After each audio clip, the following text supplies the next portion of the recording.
Hi, my name is Chip Upjohn. I'm glad to welcome you.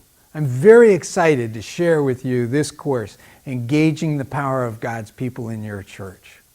This is the first in a series of videos that's meant to help pastors and lay leaders understand and teach this program so that you too can get the power of God's people in your church.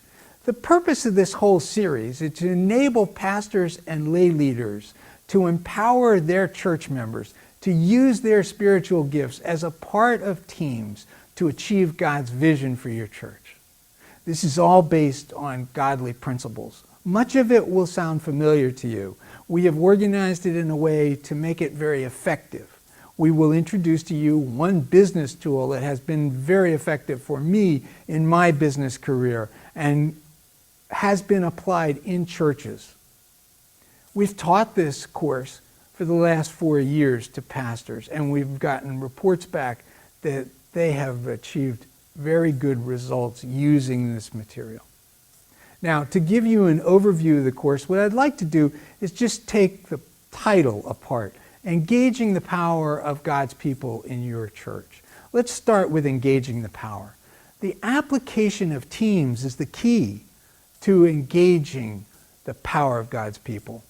God has models for teams. We're going to look at that. Pastors, we're going to look at how you can engage teams.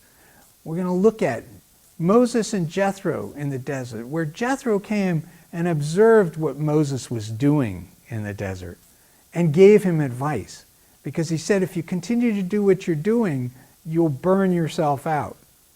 That may sound familiar to many pastors as they feel a sense of being burned out. But God's giving you another way, and He's shown you through Jethro how to set up teams. We're going to look at how Nehemiah set God's vision for rebuilding the walls of Jerusalem. He rode the walls alone, pastors, and got God's vision for rebuilding those walls. Then he selected teams to rebuild section. Each team created the strategy for rebuilding their section.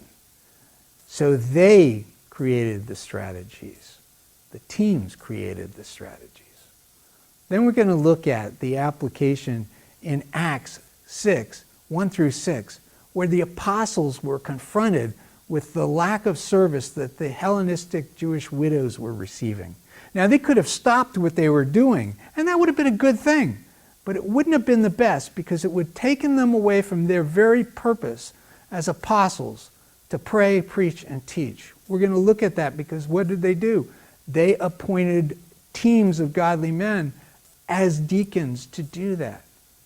And we're going to look at the power, understanding God's people in your church. In these days and times, this is a very important piece, because Paul warned us in 2 Corinthians 11, 13 through 14, that even Satan could disguise himself as an angel of light. And that's something that you're going to need to be cautious of as you put these teams together. We're going to give you 3 diagnostic questions. They're going to quickly measure an individual's spiritual position. Then we're going to give you a leadership survey. Pastors, you get to see your leaders maybe 1-2 days a week. Using a leadership survey, you're going to get to understand their spiritual life throughout the week. And that's going to give you a measure of how those leaders will be able to contribute to your work. Now when we get to the last piece, and that's the source of the power of God's people.